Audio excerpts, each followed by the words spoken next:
Brendan, Michael, Liv, Jimmy, Lachlan, Krista, Ross, Tony. then Bob. I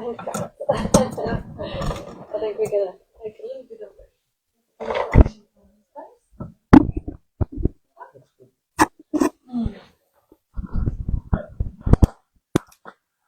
this space.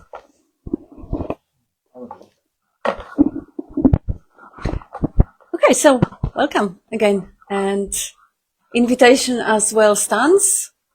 If anyone would like to give us a few pointers to start with, because everyone knows equally well as I do that you exist, and this is really it. There's nothing else. There is nothing else that, is needed to be discovered, known, or anchored or anything. The certainty of existence is absolute. And that's the end of the message. That's the final truth. That's the Mahavakya. That's the great mantra. I know that I am. And so do you. That's why Bob was stressing so much that there is no guru, there is no worshipping of a messenger. He's just a mouthpiece. He's just the voice of a reminder that you are and you know that you are. And there is nothing else to be heard and there is nothing else to be known. So he was never superior or Buddha or Jesus or inferior.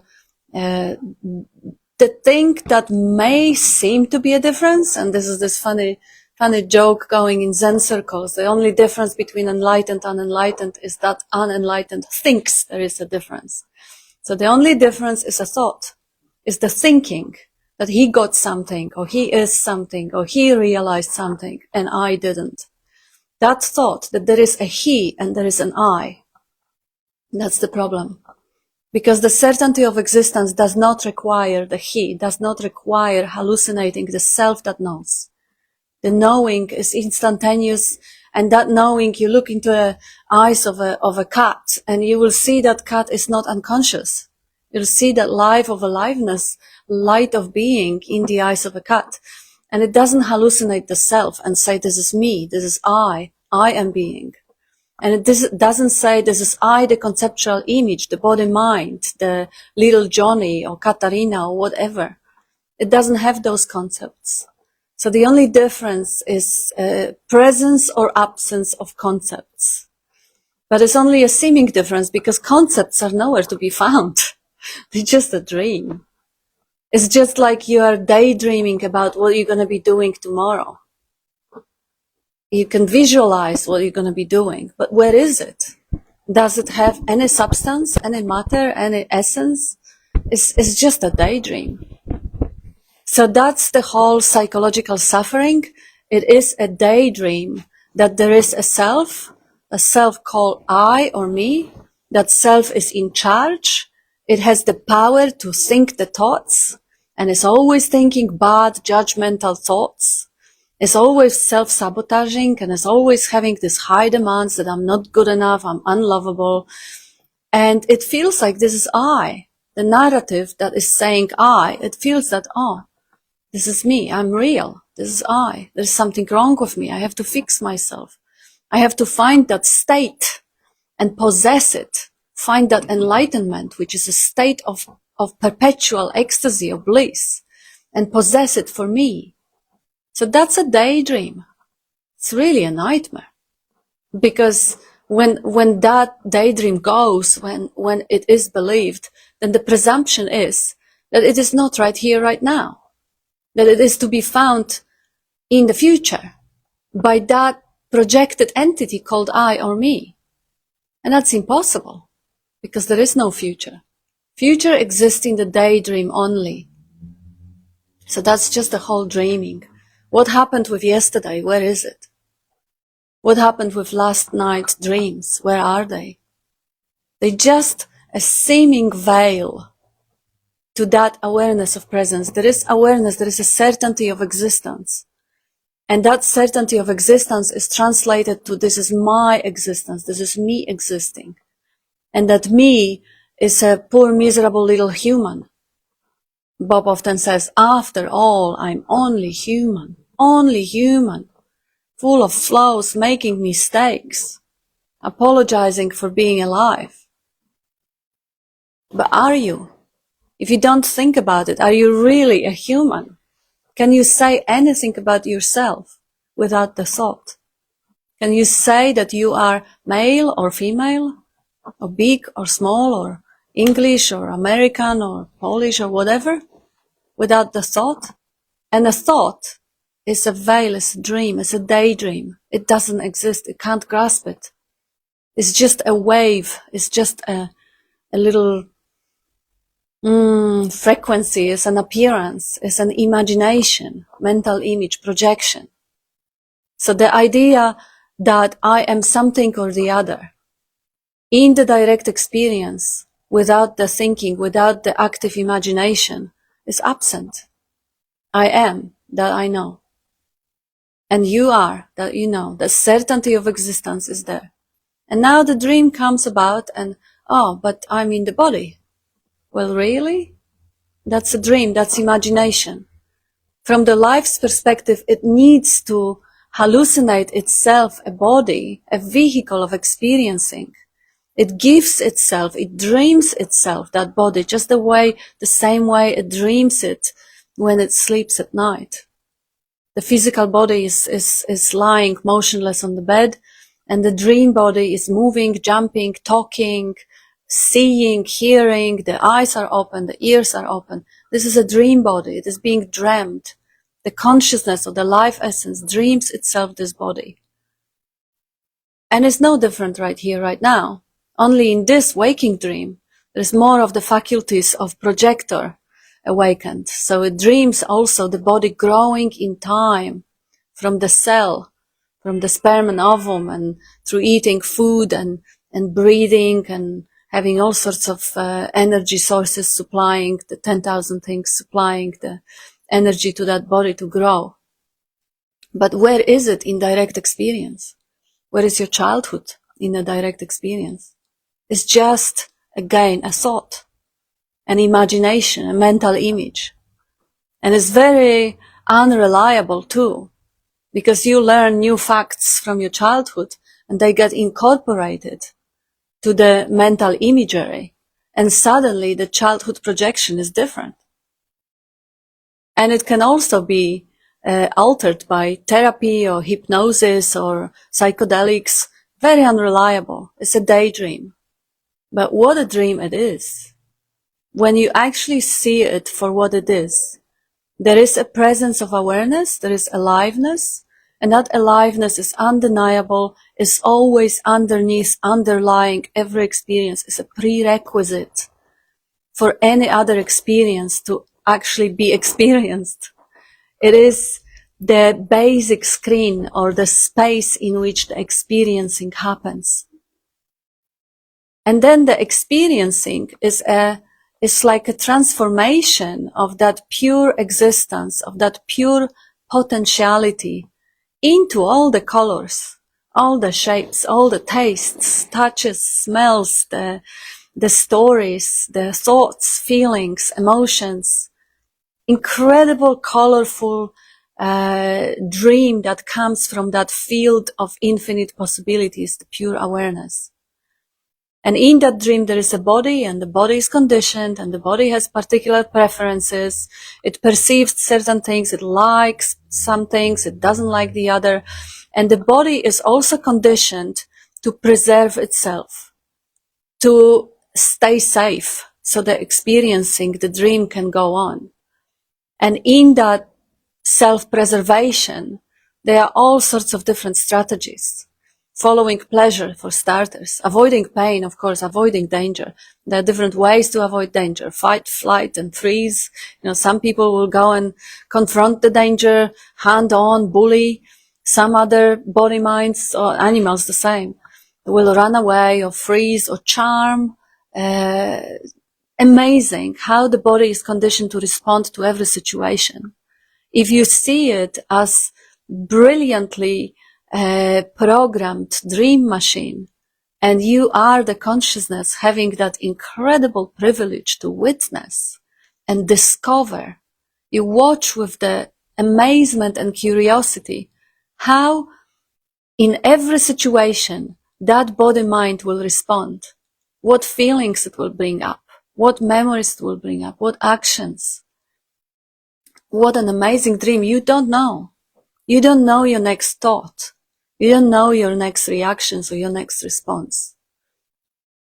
So this vehicle is seemingly, it is made of the same field because there is only one.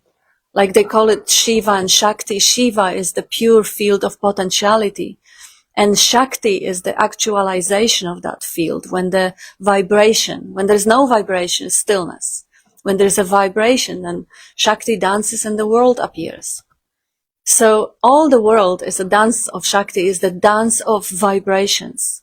Different vibrations for the physical matter, different vibration for the sound or the light, different vibration for every single experience, every thought. So you can see how that world comes into existence, projected by that incredible machinery to experience and express. Machinery is made of the same field. It is the Shakti made of Shiva. It is the vibration in the stillness. But it is also an interface to see a reflection of itself, to see the reflection of itself in the world. You look at the night sky and that you are. You look at the forest and that you are. You look at another person or the room or the food and that you are. Everything is a vibration of the same one essence. If there is no concept, if there is no thought, there is not even a concept that you are. But the awareness of presence, the certainty that you are, it never fades, even if the attention is distracted from it. At no point, if anyone asks you, do you exist, you will truthfully answer that no. The existence is always there. What exists? That is unknowable. I exist as a body. No, that's a concept. That's an imagination. I exist as a person, a wife or widow or daughter or employee. No, those are temporary passing phenomena. Those are roles. You weren't born with any of them. But the existence is unquestionable. And the idea that there is something more or something else to be had apart from acknowledging and stripping off the distractions, that incredible miracle of existence, that radiance of life. The idea that there is something to be had in the future, something to be found or recognized or discovered. That's the nightmare. That's the human condition. That I am not that. I am a poor, miserable human, and I have to find completeness, and I have to find myself, and I have to heal myself, and I have to develop myself, and I have to grow, and I have to become something. That person is literally one neural network that hallucinates the existence of something solid and substantial through time. I was there when I was 5-year-old. I was there when I was 15-year-old. I'm always there. But what is there? Is there really a person? Not even memory is there. It is the presence. The only thing that is always there is the presence. But does it have a shape of a body? When I was 5-year-old, the shape of a body wasn't there. Is it in a shape of the thinking mind? My thinking wasn't that well developed when I was 5. Or conceptual image, I am a little girl. I'm not a little girl. So those things, those ideas that I am something in that field of awareness, that's the human condition. And it develops to a nightmare, not to everyone. If you look around, majority of people live their life happily, sliding through the dream and just getting busy, having children and getting old and grandchildren and just don't really bother questioning the dream. They're having a ball. They're just riding a wave and having fun. But those who suffered enough and have the intuition or calling to look deeper and find the truth beyond that appearance, beyond that tragic comedy of separation. They find themselves on the path of seeking. And this is really funny because, the newborn child is not missing anything. It's living from that heart center, from the pure existence. It doesn't have the concept of deficiency, doesn't have the concept of its size. The concept of size, of course, as the brain function also develops for the practical reason. Just like the concept of the size of your car on the road develop when you drive it enough. At no point it tells you are the car. So animals have that sense as well. And it is practical and it's fantastic. Even the sense of being a human through time in that human so-called experience, the little vacation from the eternity of nothingness, that human, the dream of being separate, even that has its profound function of joining and connecting and experiencing of the different layers and levels of dreams. I can be a woman and connect with half of the population as that sort of a group. Or I can be a non-dualist and then we have another connection in the group, an experience of something being something or the other. I can be a wife or a widow or a lover or a daughter. And those are incredible, incredible adventures on which life embarks. But once you know that this is just a dream, it doesn't sting. There is no sense of, I'm doing it wrong. I have to fix myself, heal myself. There is something inherently missing. It's nothing missing. It's a temporary phenomena. Right now, speaking is happening. I'm not doing it. But that's just what's happening in the moment. It's not gonna last. It's gonna change. So enjoy it while it's there. If there is a role of sufferer, or having a flu or whatever, yes, again, if you know it's a dream, you know it's not permanent, you know it's gonna change. You travel lightly. You are the presence in which the dream of this pleasure appears momentarily on the screen, so that when it changes, the pleasure can be appreciated also. Because if it wasn't for pain, pleasure wouldn't be experienced. If it wasn't for sadness, joy couldn't be experienced. If it wasn't for loss of health, the appreciation of health wouldn't be possible. It would be taken for granted. So the dream is just flowy. Once you know that this is a dream, once you adopt that attitude, that free, childlike attitude of curiosity in which you just discover the dream unfolding, you discover your own body responding, you discover how the body takes an offense when someone says something, or imagine rejections, or project the future dramas. This is the narrative, which is basically a tool of the survival instinct, which is protecting the body. It's beautiful. It's fantastic. The pleasure-seeking pattern, the avoiding danger pattern, the projecting dark scenario pattern. Oh, what else can go wrong? It's beautiful. If you are free not to believe it to be a reality. Because if I develop the attitude, oh, this is me, I'm believing that, oh yeah, that person hates me, is gonna reject me, is gonna sue me, go after me, is gonna destroy me. Oh shit. That's a nightmare. That's true. That's reality. That's what's happening. Wow. But when you are free and you see that this is just a dream, and you see that those dark scenarios are really the voice of love, the love that says, oh, I want you to be safe. I bring up all those things so you get them out of the way. Bring it to the attention to make sure that nothing bad's gonna ever happen to that body-mind. So the life can see, the life can hear, life can experience, express itself. How delightful then. Every negative thought is really another kiss from the eternity saying, I love you, I care for you, I want you to be safe. Now you can have as negative inner talk as you ever want to. Don't have to change it. But when you know this is not you saying, when the voice in your head says, you are hopeless, I hate you, Well, that voice says, please, please prove me wrong.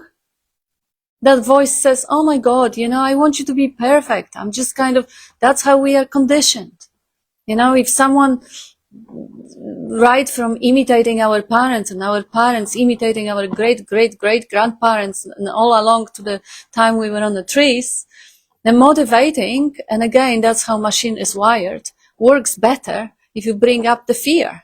Fear is always prioritized. You watch the news and you'll see it. How obvious.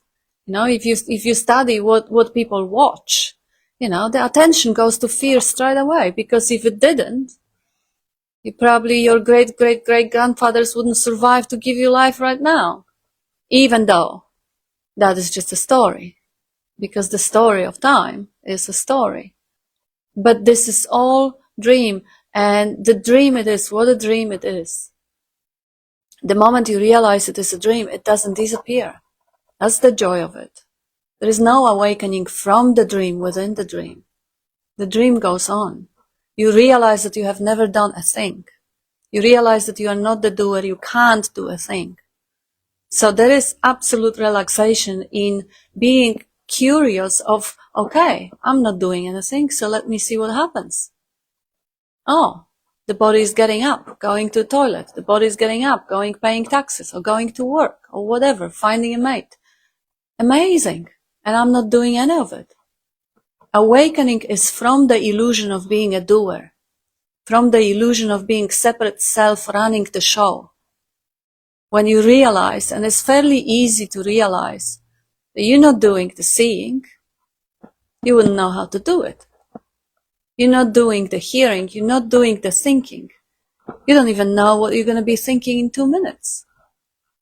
You're not doing your heartbeat. You're not doing anything, really.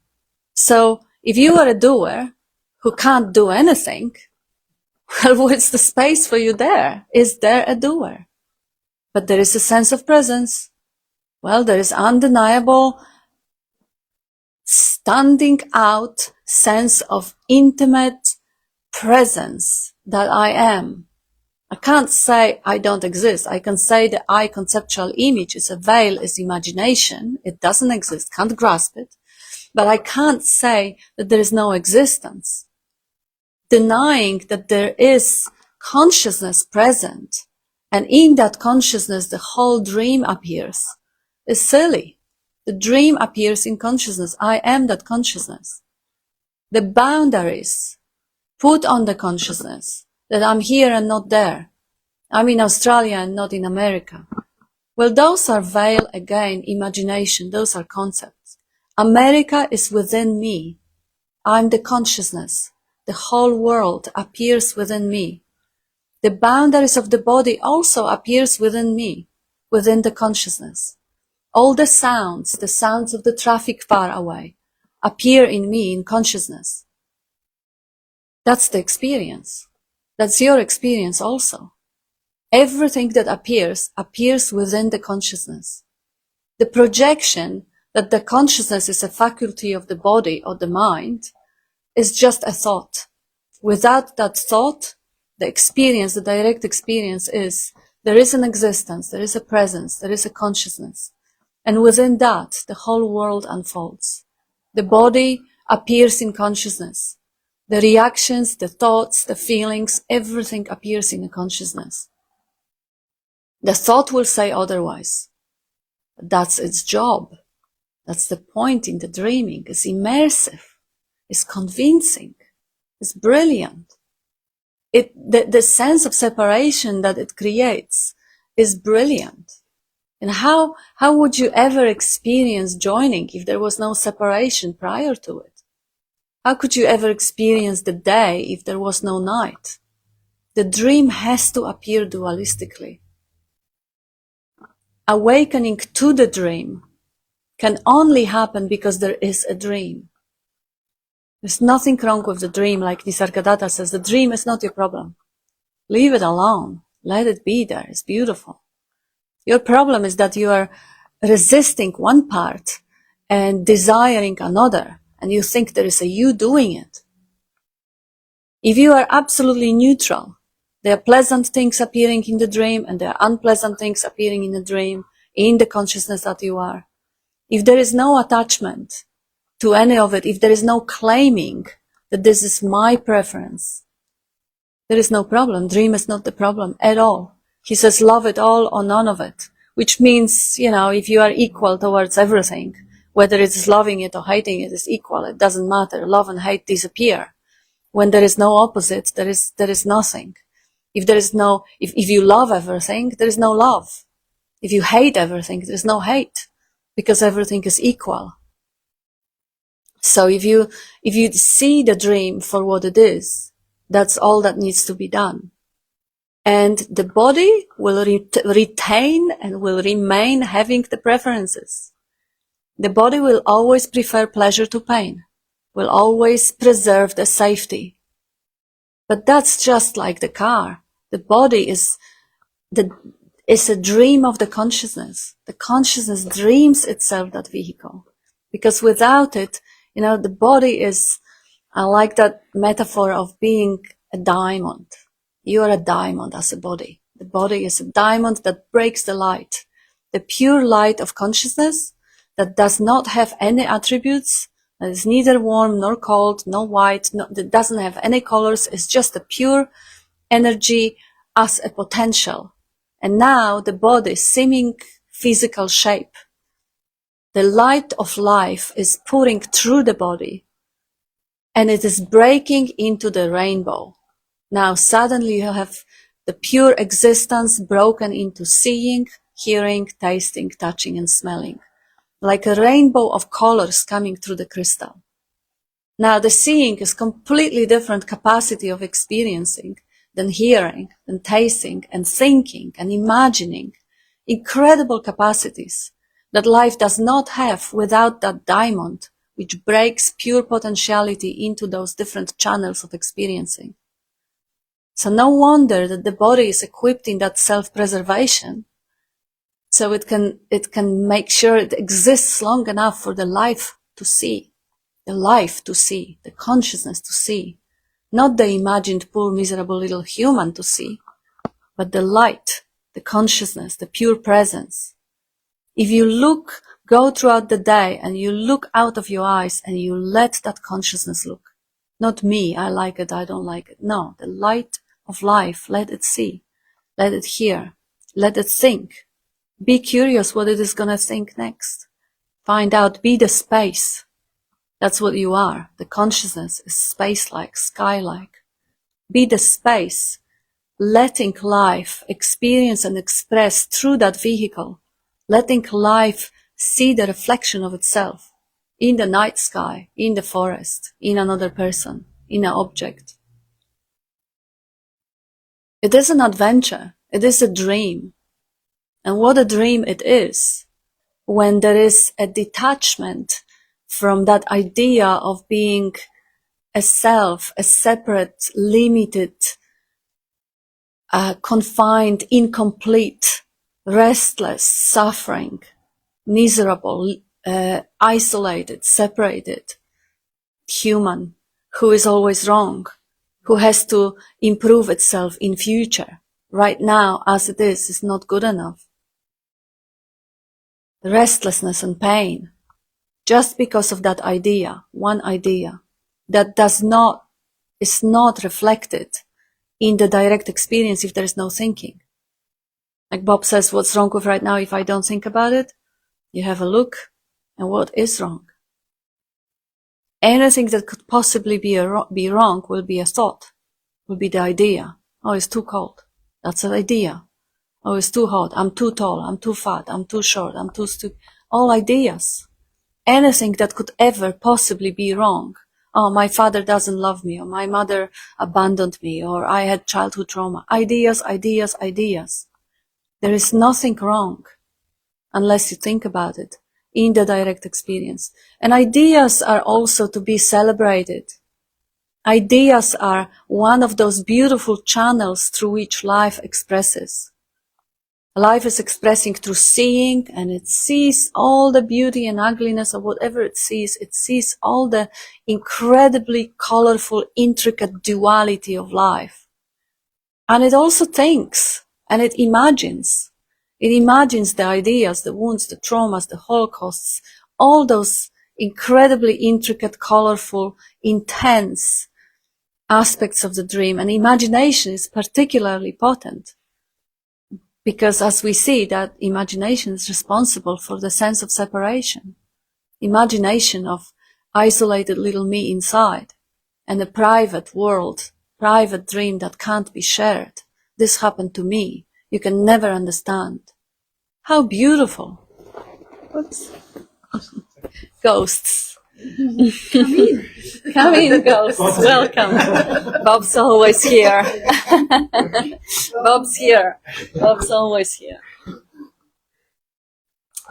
Yeah, the door just opened wide and we had some fresh space, fresh cooling breeze of space coming in, as if there is anything else than space. It's all forms of space. Maybe that was just enough. And maybe that is just the time to invite all of you to contribute because, again, separation is imagined. You already know 100% with the certainty that is absolute that you exist. You may know more than me and Bob on the topics that we had absolutely no idea about.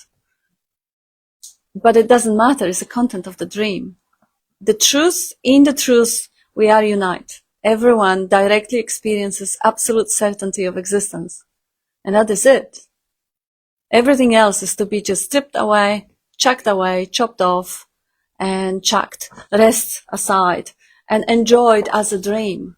Because it is to be enjoyed. There's nothing wrong with having a beautiful, deep, rich, juicy woundedness, personal story of achievements or defeats, of heartbreaks and heartaches, and it's beautiful. This incredibly juicy dream is a dance of Maya, it's a dance of Shakti, it's to be celebrated because it's fleeting. It's not gonna last. In the dream there is a time. So in 100 years from now, nobody is even gonna remember this moment. There will be no, it will be lost in consciousness forever. It will be fresh and new moment. And again, there is no will be because we are dreaming about that moment right now. There is only right now. But every content of the dream is fleeting. Where is the yesterday's dream? It's gone. So while it lasts, while it is now, see it for what it is, see it for the dream, and be free from it. It's not you that is miserable, deficient, or needing to find something or become someone. In the direct experience, the world does unfold in you, in consciousness. All the world, galaxies, planets, whatever you want to imagine, is imagined within that consciousness that you are. And the individualized dream is also within that consciousness that you are. And the sense of contraction and the sense of attachment to the personal story. Those all beautiful traits are only present because you are, because of the space-like awareness. And when you cherish them and see how fleeting they are, even the deepest dysregulations or wounds or the deepest attachment to shyness or vulnerability or fear of rejection or all that, even that deepest attachment is absent when you fall asleep. It couldn't be you. You are always there. And those things come and go. It couldn't be you. But you can't be convinced of it. You really have to just have a look and see. The only thing you know for certain is that you exist. The rest of the things is a belief, is imagined, is a content of a dream, is temporary. It hasn't been here when you were born. It won't be here when you fall asleep. So it is not to be trusted. The world is an appearance. The dream character in the world is an appearance. And you are the consciousness in which they all appear. Yeah. Yes. So That was so brilliant. Thank you, Kat. Thank you. Amazing. So good. So obvious. So obvious. And you said at one point, tragic comedy. Yeah. Tragic comedy. So the belief in the idea, which is just a vibration that comes and goes and transitory, that what you really are is it's not whole and perfect as is in this moment. Sounds so sort of trite or something to say it, but it's, as you say, it's the obviousness of it. Yeah. It's that putting energy of belief into got to get somewhere, got to do something, that is all denying the perfection of what is right now. And that's a tragedy. Yes. And it is funny because it is funny that some, others might not, but I've had a terrible childhood, and I carry that suffering with me wherever I go, and it never leaves. But it does actually. It's transitory. It comes up and it comes and goes, comes and goes. It can't possibly be you, can it? And you said the word neutrality, being neutral. Yeah. Neutral about everything as it is, as it comes up. Can you be neutral? Can you be anything? Who's there to be anything? There's no doers in this room, not even you, Dean. I've done You're it. not a doer. I've done it. I'm telling you.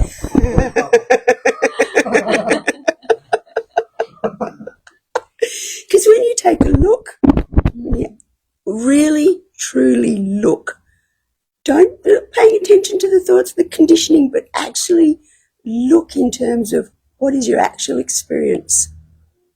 Where is that little self, that mini me, the controller, pushing the buttons, pulling the levers? There is no thing there.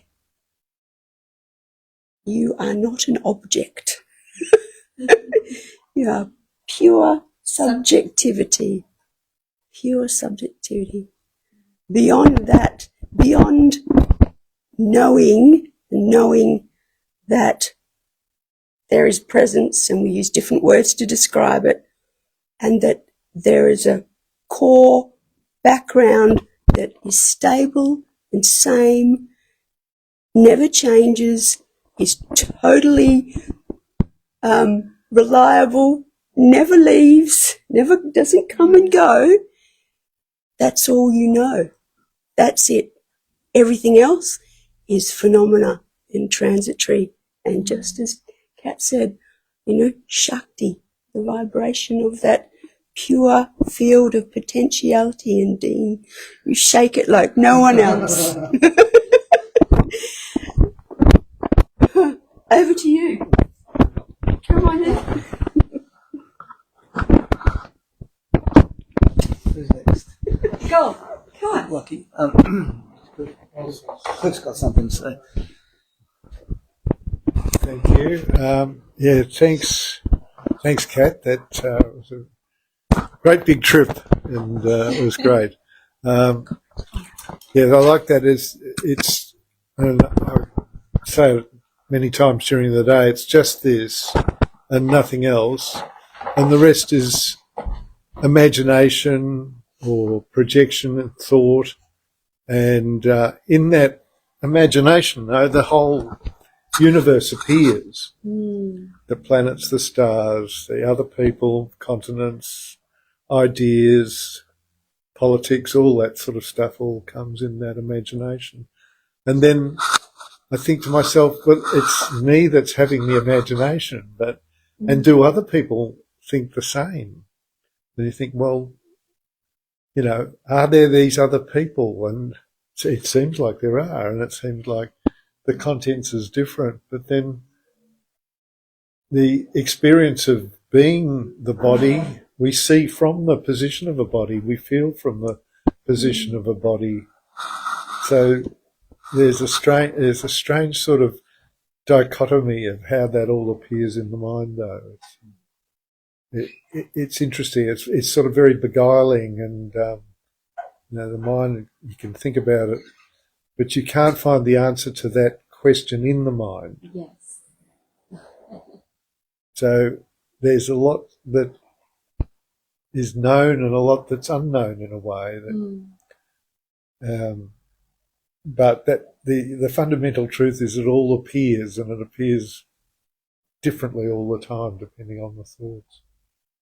So, I don't know. I always find that something amazing about realizing all this and then wondering how it appears for someone else. But in consciousness, I sort of think a bit like the ocean. It's warm over here and it's cold over here, or it's choppy over here, or it's smooth over there, and yet those conditions happen all through the ocean, and yet it's still ocean. Yeah. And all those different conditions appear and disappear in different places at different times. That's a beautiful metaphor. I was reading the wrong page. Yeah, I like swimming. I better watch out. Swim next to me. I think I'll stay away. He's pissing in the ocean. Polluting it. It's all nature. So I'm waiting for this. Yeah, I sometimes observe that, generally in my life, I don't seem to feel a lot of intense emotions. I'm normally fairly steady. Day to day, I don't really deal with many difficult people, and I think I've complained before that nothing's gone wrong, so it's hard to have a crisis of focus. And sometimes when I do happen to feel a strong emotion, it seems to be such a strong alarm bell to then look and ask those questions, like who's feeling this, who is seeing this. And the contrast in those moments is so stark, because you go from being totally, identified with this emotion to just seeing it as a pattern of energy play out, and it can be quite stark. Though I think what's the last few weeks have kind of been, I guess, attempting to notice this just in my daily life, and it's become quite obvious that there's no strong emotions, but throughout the day there's just a subtle dissatisfaction as I identify with what's going on, whether it be boredom during the day at work, or a slight frantic energy if I'm running late for things. And it's just been interesting to notice that, actually, a large part of my waking life is this subtle dissatisfaction, which is just another form of identifying with emotion. And seeing that, the contrast isn't as stark, seeing that when you slip back into the awareness and notice it, but the opportunity is so much greater to be noticing these subtle aspects of identifying with thought and that's inevitable dissatisfaction, because thought is always trying to be somewhere else. The boredom is the next moment will be better than this. This moment's not right. Or the frantic energy is the next moment's not going to be right if you're not doing something right now.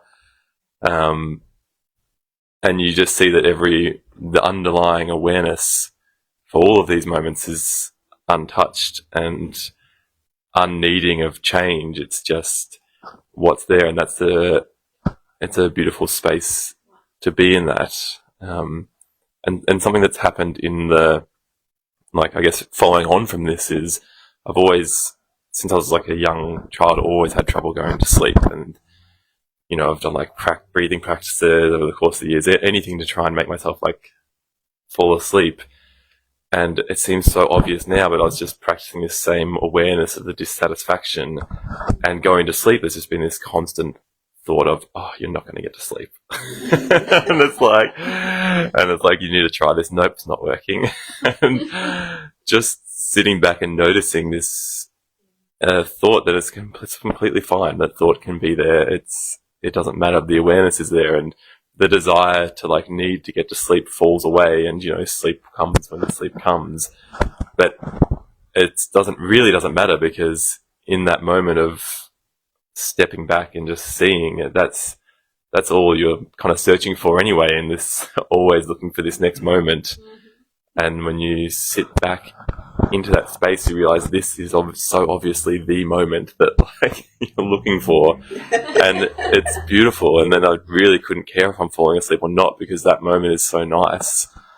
Yeah, and it's just this subtle remembering, or whatever it is, that's like taking me back to the space to see what is. Yeah, it's lovely.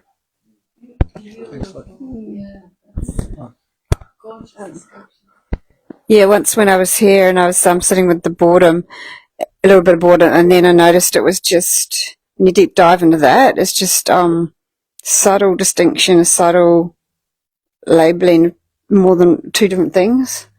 And then if head empties, then there's just the satisfaction rather than dissatisfaction.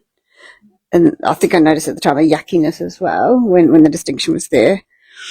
So the notions that arise here are that it's either on or off. So there's either distinction and yuckiness, and I think I have a similar thing to you, like most of the day, but it's a bit heavier. It's a bit more like, oh, so uncomfortable. How am I getting home? Blah, blah, blah. But there's no notion that I'm doing it, but there is, that doesn't show up, but there is the constant, this little distinction of discomfort. And, but yeah, probably more uncomfortable than it sounds like what goes on for you. Like, oh God, how am I going to get to the next shift? Because I see how it's going to happen. I'm falling asleep on the train. Oh, my bag fell on the ground, whatever. So I think it can get confusing thinking that something's underlying something, or, something appears still when everything else just sort of seems busy, or something appears, this is a notion that pops up later. Oh yeah, that was pretty still in relation to everything else. Or that was kind of, when I go to that place where nothing's showing on up, nothing's popping up about anything. There's no, comment being made. There's no meaning making happening. Yeah, kind of spatially appeared to be down in, this lower part of my midriff, or where, down in here somewhere. So then you might say, oh, it's below, but at the end of the day, it's just on or off. So there's either thoughts popping or they're not popping. And when it's off, there's no sense of knowing anything about existence or consciousness or none of this there. It's just off. Yeah. But you can tell a whole bunch later on, there'll be memories of a whole bunch of things that did disappear altogether. The ickiness, the distinctions, the dissatisfaction, the uncomfortableness is, it's binary. It's a mechanical universes. Isn't it brilliant the way actually Bob suggested to people to actually watch the mind, see how it functions, so you will see how its nature is always to complain, is always to find better situation.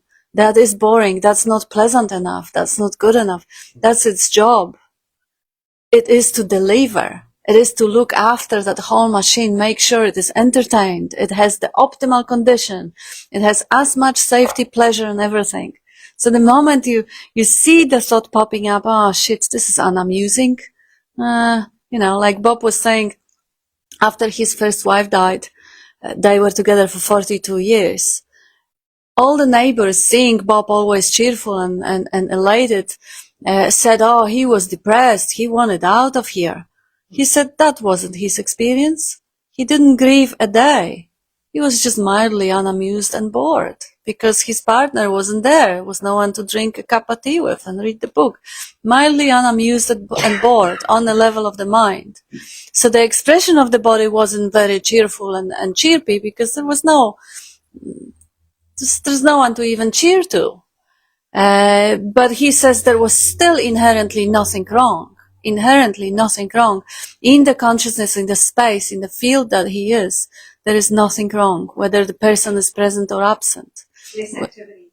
Less activity, exactly. And then I love the way, Loki, you express it.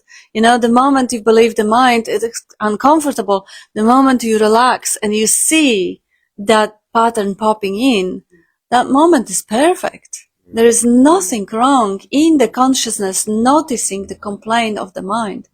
The aliveness in which that complaint arises. And the complaint is obviously there is a positive intention behind it. I mean, you know, why would you complain that it's boring if you didn't want it not to be boring? Obviously, is the loving care behind it, you know, for the program, the algorithm to, it reports that things, you know, it is its job to make things better, to fix, to deliver, to provide. How beautiful. But then in the moment where that complaint is discovered, that moment is pure, is clean, is radiant, is alive, is vibrant, is vital, and is nothing wrong. The complaint, there's nothing wrong with the complaint either. I have a couple of comments here from the screen, and welcome everyone who is with us online. We have few good morning messages, and we have Christopher says, hello everyone, big hug to all, and good morning, servus, and morning, Silo Bob crew from Laura, more mornings, and love and gratitude from South Australia, James and Catherine, and yes, says Del, in the dream, there is non-doership. Yes, and all we ever experience is the dream, so there's non-doership, full stop. Sandy says, what a relief to realize I'm not the me I imagined myself to be. Life is so much lighter and laughable, isn't it? Absolutely. And Tanya says, feeling that relief and lightness also. Thank you for sharing, Sandy. Yeah, it is there, you know, in the space of no thinking and no believing. Because when the complaints come online and they are believed, of course, they become experience, they become real. I am bored. Oh my God, this is wrong. This is unacceptable. I can't stand it. I can't take it. I'll have to go shopping or drink alcohol or eat chocolate. I can't stand it. But there is no I. It's just the mind delivering the information that the dream seems unamused and it wishes you to be more amusing. What a wonderful thing to hear. What's wrong with that? And Jyoti says, if it was for the subtle gap or awareness, if it wasn't for this subtle gap or awareness over the last couple of days, this immense sense of doership that accompanied voting decisions would have driven me crazy. Yeah, we had an election here. I guess it would, yes, when believed, when the sense of I and whatever it is reported by that mind is believed into existence, it really becomes an experience. And oh my God, I've been there, not good enough, incomplete, separate, lonely, isolated, I'm gonna be destitute, my future is gonna be dark, everything is wrong. And it was the reality, it felt like reality, it was truth. You know, just the same way you believe anything, you believe in Santa as a child and you write the letters to Santa because Santa is real, is gonna bring you gifts. The belief, the energy of belief solidifies the dream. It doesn't have to be this way. And heavy. The word heavy keeps coming up. I think you were the first to mention it, then Tony here. And others say light. Yes. And there is a real sense of, when there's identification with the thoughts, there is a real sense of heaviness, isn't there? Heaviness. It almost has a weight to it, doesn't it? But when you step back and, you know, see that, you know, for the transitory phenomena that it is, then that lightness. Yes, there's more a sense of lightness because you're not identifying with it, you know, as a thought, saying that's me. It's not who you are. The heaviness. And when that's gone, it feels light. There's a lightness in so many ways. Just, and I think you can see it, you know, in a way bodies express too. You know, there's a lightness about a childlikeness, Yes. right? Not childish, Dean. Childlike. Yeah, curiosity. No, you know, not an ongoing sense of foreboding, which I think you're referring to. You know, that subtle dissatisfaction or slight fear of what's next or what's coming, but just a sort of a joyful. What comes up, comes up. Right. Yeah, Something delight. comes out like this. Yeah. Yeah. Yeah. But even that's probably a copy of some child who went like that. Down to It's interesting. I find that I feel as if that boredom used to really get me once, because it was my boredom, and the more bored I felt, the more I'd sort of get into that idea. But it's funny now, when the boredom comes, something changes, because, well, the thought might come up, I'm bored, I'll read a book or something, or I'll watch something on TV, and then it changes anyway. It's moved you on to something else, and it's sort of strange the way that happens, and it seems to flow more easily these days than it used to. I'm not sure if that's really true, but that's what I'm thinking at the moment. And it's just this and nothing else. But then in that, suddenly you want something else. You know, the mind starts conjuring up. It's conjuring up something else as soon as you sort of say just this and nothing else. It's like the thing that, as a rule, man's a fool. When it's hot, he wants it cool. The mind's always looking for the next thing or the next event, which rolls on anyway. It happens. It happens by itself. And I'm just thinking about that intelligence too. You were talking about looking into the cat's eyes, and you realise that the cat is just as aware as you are. The awareness is there, and it's in all animals. And the intelligence is there too. The intelligence expresses through a cat's mind and a cat's conditioning, but it seems to me just as intelligent. And sometimes when I'm down at the sea going swimming, which I do a lot, you see little fish, and sometimes a little group of 10 fish, and they all change direction at the same time. It's not like they're following the leader or something. It's just like they just all turn right at the same time, and even bigger schools of fish. They're all following some intelligence that's driving them. So that intelligence, I think, is in the trees. It's in everything. It's a universal part of consciousness. The intelligence that just knows what to do. You know. Anyway, it's just one of those. Bob used to always describe different things, like explain different animals. And so, the chameleon has the capacity to change its colours, and the bird has the capacity to fly, and humans have the capacity to for reason. Yeah. Yet the intelligence in itself is like the emptiness it's the cognizing emptiness. It's like the emptiness itself is the intelligence, the knowing that it is the intelligence. Like and there's no belief that's true. So there's a dean patting a cat. That's what it's. But when that's a belief too. So there's actually no dean patting a cat. There's just this experiencing of this thing that you can label it as cat and dean and whatever, and that is the intelligence in itself, just doing its thing, experiencing, and it's friggin'. Sorry, it's bloody incredible. Like it's amazing. Where, like you talked about the faculties and the senses, and like where is the seeing appearing in, or to whom? It's not appearing to anyone. It's just appearing. Like, where is the hearing?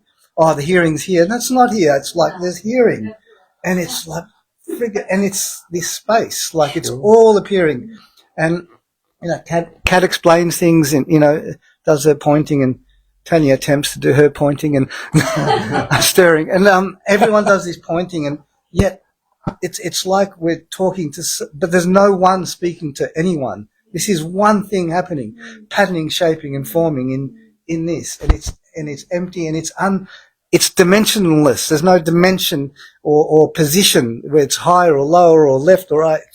It's just an appearance, like spontaneously erupting and exploding into being, and in that, like, it's unknowable. Yet words and all this shit. I have no idea what the next word is. The sound of every, like, never, just, and to claim it or to, I'm going to say this now. That's also an appearance in that. In the emptiness, appearing as a dean who thinks it's all appearing. There's no escape. There's no striving. We can pretend to, like, get somewhere or strive or improve or the mind's here now and I'm watching thoughts and now I'm not watching thoughts. All of that is occurring in this. It doesn't matter how it appears. There's no one, firstly, and certainly no one to get somewhere or someplace in some imagined, because it's all a spontaneous explosion of catness. I think what might get called intelligence by others, like here, it just seems that there's just flowing energy that flows in patterns at times. That's the nature of the flow of energy. And then notions that arise, like there'll be probably a notion in a caveman or a cat that,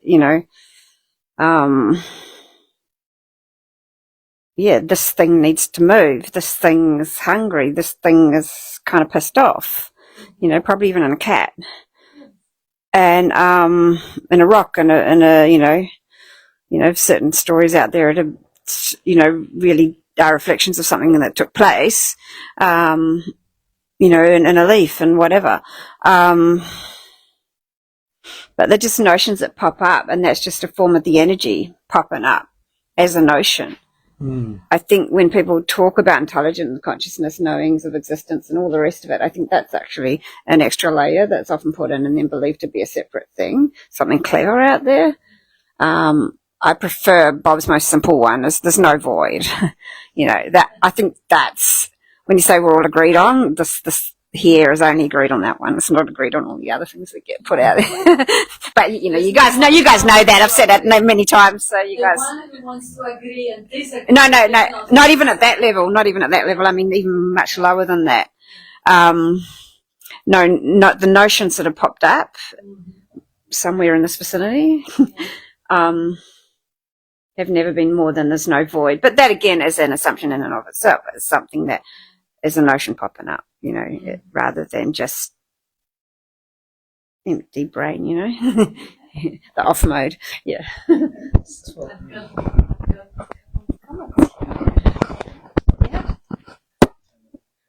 No. It's impossible to be bored. Boredom is future focused. Yeah, that's an observation or experience. Wonderful. How wonderful. Yeah. Notions are going to run around about that. You wanna? No. I'm just love. Yeah, it's Shit like that. I love Mm. Yeah, you can see how the responses arise. Yeah, some people, and again, this is what, I like when you say, Tony, Bob says there is no thing, no void, whatever, no thing. You can't say anything about it really, because all the word is an extra layer. That's the truth. There is no intelligence, energy, life, essence, field, or whatever. Those are just concepts. There really is just no thing, which neither exists nor it doesn't. Yet, you can't deny the fact that there is seeing happening. Well, you can deny it, but obviously, seeing, hearing, tasting, touching, smelling is happening. There is in the direct experiencing of this moment. We can't say that this is a thing. It's no thing. It's just that no thing expressing as that diamond of different rays of experiencing. And then there is also, go on. It's that dichotomy again, because it's all conceptual, really. It can't be described or really experienced without it being a concept in some way. Yeah. It's and that, just going on about that intelligence. Awareness is intelligence too, and it's all intelligence. The whole universe is intelligent and it's self-aware. There's no such thing. People say you can't hurt sentient beings, yet it's all sentient. Is everything. It's the intelligence is through consciousness. Anyway, Yeah. take it. Yeah, and there is also, there are situations where, and I have a couple of individual meetings with people who were really resonating with non-duality till the point then something really, really intense and tragic hit them. Whatever it is, the loss of a husband or whatever it is, or breaking up of the relationship, or death of a dog, or tsunami. It doesn't really matter because that's subjective. For one person, I think I've shared it before. A friend of mine lost her son to a suicide at the age of 11 because he couldn't get his iPhone X. And that was a tragedy enough to end the life because he wouldn't belong or whatever the concepts were. So whatever is defined as life not worth living is subjective. For someone, the tragedy of losing their whole family to war or Holocaust, it's not something that will make life not worth living. It might be something that will motivate a person to go and preach the message of forgiveness. It happened in life. For someone else, there may be a breaking up of a relationship that will be the end of the world. And it will literally inflame the system to the point that all resonation is suddenly completely forgotten and obscured by the obsessive ideas that are covering up the whole appearance. Obsessive ideas, there is something wrong with me, I shouldn't have done that, I shouldn't have said that. And the idea that I had a choice and I made the wrong decision. I did something wrong, I'll never be forgiven, my life will be wasted forever, my potential will be wasted forever, I will never recover, I'll miss her for the rest of my life. Those ideas become so incredibly inflamed and so charged that they really possess a risk of ending life. And that's on life too. And in situations like that, well, from life's perspective, it may end this way. And what the end is, the awakening from the dream. The dream ends, the dream stops. Back to the eternity of nothingness, pure bliss, ecstasy of being that is not translated into seeing, hearing, tasting, touching, smelling. What's wrong about that? But of course, if I find myself in a situation when I am a reflection for that tragedy or that drama, and non-duality pointers are completely inappropriate at this moment because they can't be heard, they can't be received. There has to be some basic counseling done, the basic really questioning of the validity of the main concept or main idea before the non-duality can actually resonate again. And what helps at that point is if there is a very, very strong desire to end the suffering, a very, very strong desire to get what is not. As a rule, the mind is full. When it's hot, it wants it cool. Get what is not. And it is unbearable. Then sometimes the stronger desire, the primary desire, the desire for freedom from all suffering is to be called upon, and it helps. So when anyone finds themselves in a situation when, whether it is minor disaster or whether it is imaginary fear or whether it is a real drama unfolding in a life, the river of life going through a huge waterfall and just banging and breaking rocks, calling out for that ultimate desire for freedom from all suffering, sometimes overshadow that little impermanent part of that whole journey. Like, where is that drama of breaking a nail or stubbing your toe or losing your parents? Where is that going to be in 20 years from now? Where was it? It's temporary, it's dreamlike. It is a content of a dream, as painful and tragic as it is. And as much as it can call for the loving, compassionate embrace and honoring that sensitivity of a dream character and honoring that fact that the dream character can feel so deeply. That's a beauty of the dream. Still, calling, if it becomes unbearable, if it becomes a threat for life, calling for that ultimate desire, for freedom from all suffering, freedom from being, identifying as the me, the dream character who endured or experienced that drama, being the life itself, being the space in which that dream character is going through the rough patch, and seeing the whole dream from the perspective of life, calling for, yes, I want more. This is what I was asking eventually when there was space for it. Would you like hair back, or would you like that situation resolved? Or would you like freedom? If you just had one choice to make. Oh, yes. Okay. Fuck her. Freedom. Yes. All right. Now we can talk. Now we can be on the same page. Because that ultimate desire, that longing for the sense of completeness and relief from being trapped in that role, which energy of belief makes it feel real. You know, Bob and I, we used to laugh at the situations in which that shared dream, that incredible manifested world with the solid walls through which you can't walk, it is all believed into existence. It doesn't cause suffering, so it doesn't need to be questioned. It is to be celebrated. But it is made of beliefs nevertheless. We believe that vitamin C strengthens the immune system, and we would have it every day. What's the problem with that? It wasn't us believing it.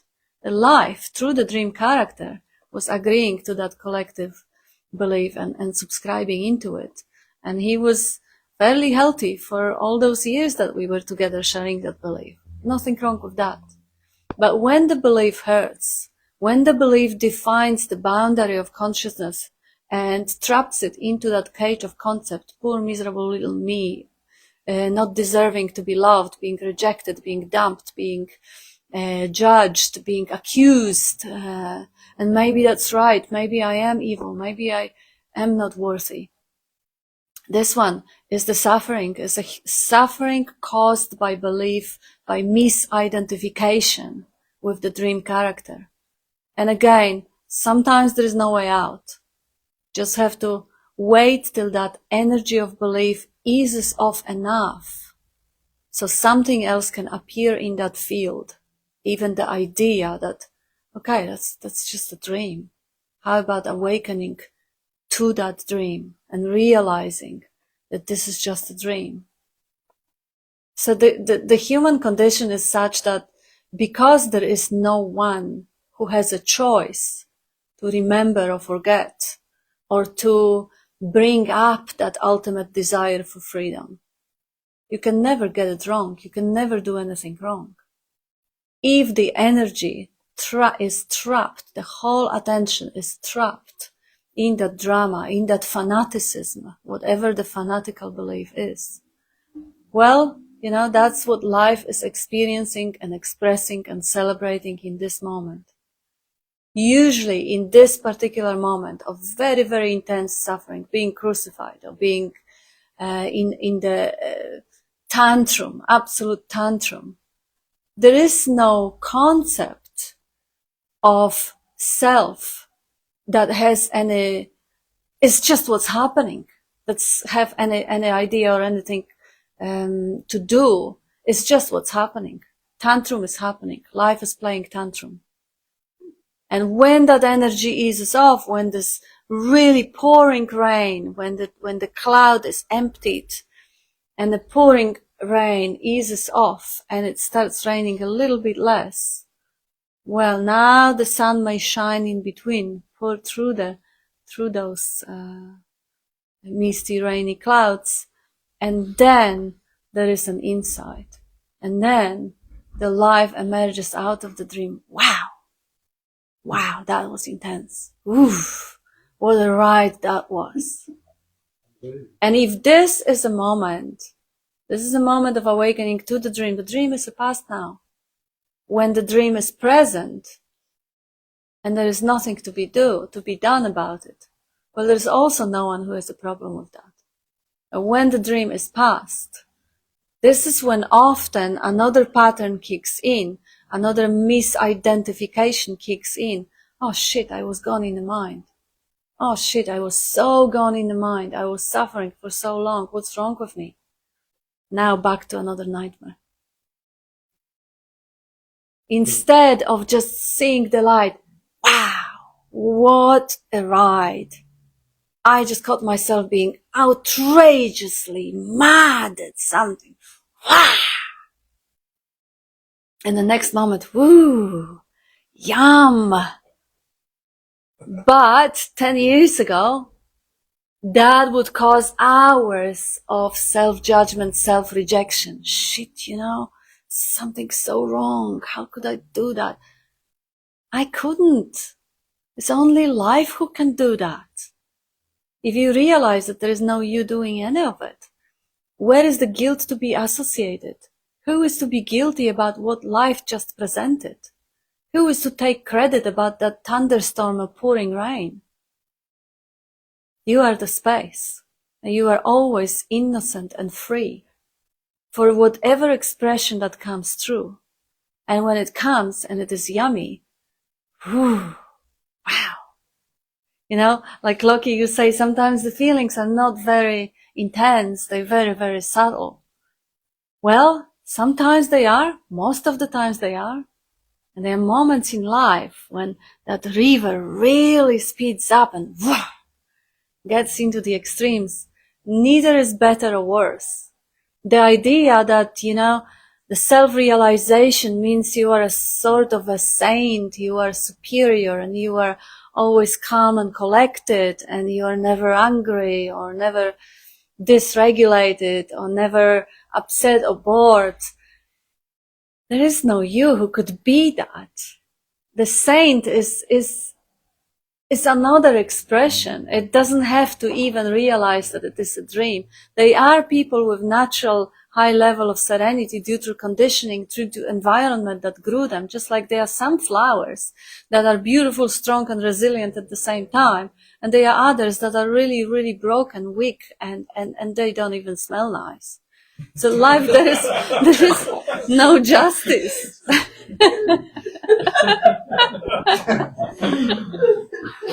No justice at all.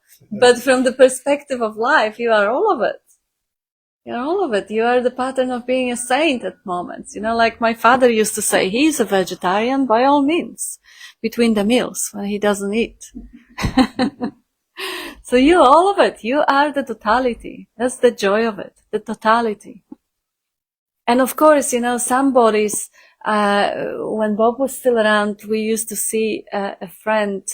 He was living far away, so only every couple of years he would come and he would spend a day with us, and he would have this big drama going on that there is a pattern in the body that is really, really devilish. He's calm and serene and loving, and sometimes this wave comes, and he nearly killed his cat. He offended all the neighbors because it comes once in a few months, but when it does, it is just destroying everything. And it's heart-wrenching when he takes credit for it. And when this is him, he wants to be a Buddha, he wants to be a saint. And this surfaces once in a while and is completely out of control. There's nothing he can do about it. There's no him to do anything about it. But inflaming it with extra guilt and shame and remorse keeps it there, rumbling and ruminating and keeping it alive, obsessing about it, keeps it there. Rather just being a space, let the volcano erupt in that space and runs its course, and then let the new moment be fresh and new, not about what happened a moment ago, but completely fresh and new, like it has never been before and like it will never be again. That's the art of living lightly. That's the lightness of being, where you are in love with that aliveness that is pouring out, that is capable of seeing and hearing and tasting and touching and smelling every moment fresh and new. And the thinking, the imagination, Again, fresh and new, every moment. And no credit taking. This is not me doing it. This is not me thinking wrong thoughts. There is just what appears in the screen, on the space, in the space that I am, in the consciousness that I am. It wouldn't be here if not for the consciousness that I am. So it's celebrating the consciousness above all else, before celebrating the content of it. And now suddenly what is always ignored and in the background starts shining forth. And what they talk about, the bliss of being, that starts coming up into the picture. Everybody is aware of being alive. But the awareness of the bliss is usually obscured by distractions, because there is so much to attend to. And the beautiful machinery of the narrative self, it brings so many different, so much of a variety of entertainment. There is very, very little left to actually acknowledge the miracle, the mystery of your own existence, of that radiance of existence, of being, of aliveness that is unique and is unknowable and is untraceable, and it is, and it can only be tasted through the reflection of it in the dream. It can only be glimpsed as the seeing, hearing, tasting, touching, smelling, because like Tony was saying, there's nothing there. You can't sense it. It doesn't have any capacities. You can't sense your presence. You can't say there is awareness. You can't objectify it and say, oh, it is there. I see it. I know of it. No, it's nothing. It's not nothing. It's no thing. But it isn't something that, oh, I realized and someone else didn't realize. There's nothing to realize. Absolutely nothing. The certainty of existence is undeniable, but it can't be objectified in any way or possessed in any way. It is so subtle. It is and it isn't. It's that subtle. You can't even say that it exists. Can't deny it, but Elora says, I can identify with this man very much. Yeah, I think we all can as a human dream characters. Yes, the moments of the attention stealing the show completely. Even if those moments, up until the end of Bob's life, there would be moments when the attention would be absolutely taken by the dream. It wouldn't last more than a couple of minutes. But it's still the tendency of attention fueling the dream, the projector, the dreaming machine. There was no one there who got trapped. It's not like, oh, I got trapped. No, there's no one there to get trapped. And yet the dream can steal the show. Whether it steals the show for 2 minutes or it steals the show for 2 weeks or 2 months or 2 years, well, that makes a big qualitative difference of the experiencing of the dream, of being the dream character, whether the dream is satisfying or the dream is miserable. And that is on the menu, investigating whether there is someone to take credit or stay hooked, attached, and claim that story as mine. Or there isn't, or it's just story. Because if that is a story, but it's not my story, it's not going to last very long. It's everybody's story, isn't it? Everybody's story, yeah. And everybody is the expression of that same one life. Yeah, that's throughout life, there will be multitude of moments when the river of life takes a turn. And it goes and becomes, like Bob says, rapids, waterfalls, sandy banks, rivers, stones, wild water rafting cliff. We went for an adventure once. It was pretty adventurous. I was in the car a couple of days ago and the car failed and it was just sort of breaking down and a young guy was next to me. So I somehow lashed out a little bit and F this and that and whatever. And it was just really beautiful. I thought it was fantastic just watching this explosion of seemingly frustration or whatever. But it was Geez, I'm going to throw this thing in a minute at you. This is the anger, see? And anyway, it all just happened, and and anyway, it all finished and was done, and then like a few hours later, the guy I was with, he just turned around gently and looked at me and goes, "Are you all right?" And I looked at him. I was like, "Well, what are you talking? What's wrong with you? Like, what's the problem?" "Oh, you were angry like a few hours ago." And it was like gone within, by the time I was even stepped out of the car, it was forgotten. Like it didn't even exist. It was like a fabulous outburst of energy. It was just energy just going like that. And then it was fascinating to watch his energy go, "Are you all right?" Like in this caring, compassionate way. But there was nothing to be all right or not all right about because it was dead. It was so gone that it was, but it's funny because, all of a sudden the energy of belief, he may have carried the whole concern. There wasn't any, but that's, isn't it funny, all this stuff we talk about, like as if we know something or we can predict or understand how people behave and act and think, and we have no idea. The show is just a spontaneous explosion and it's like, it's just naturally, I think, when you sense the beingness or the thisness or the sense of presence becomes the dominant, that's the show, and everything that occurs in it is like, there's always curiosity about it all, how it's going to unfold next, like, and who's it unfolding to, or for what, or for, it's like, it's a constant, I'm not speaking to this thing. Please, come on. Thank you. Come on. Does anyone have anything fun? Come on. Brilliant. Jimmy? Oh, yeah. Yeah. Which one? The good one. I loved hearing that. My therapist says I've got repressed rage. And so I've just been exploring anger more often, and I was talking with one of my best friends yesterday, and I was like, "Have you noticed how angry I've been today?" And she said, "Yeah, but every time you're angry, you just start laughing afterwards."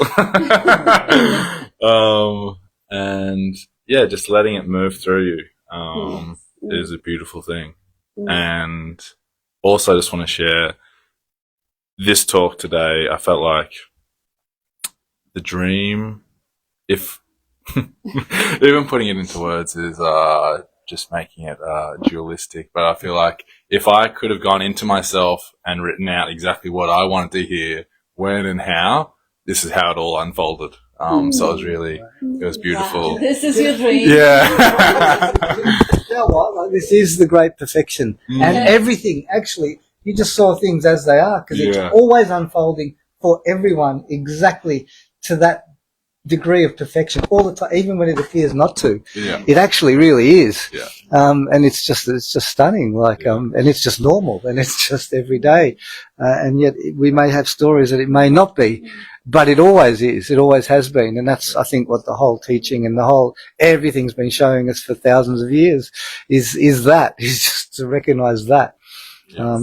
How simple is that? There's no striving. There's nothing to be figured out, understood in any way. It just is. And that isness is the perfection unfolding exactly the way. It can't be any other way than what it is. It's undeniable. How can you say, "Oh, well, gee, I'd like the cat if it was better that way or that way"? Like it is that way. And even moving it that way or that way is the perfection, or that. She's trying to look at foot and she's being shut Yeah, I'll just shut up. But No, don't shut up. thank you. It's been. That is. And last word, Jim. One final. No, just very happy. Very happy.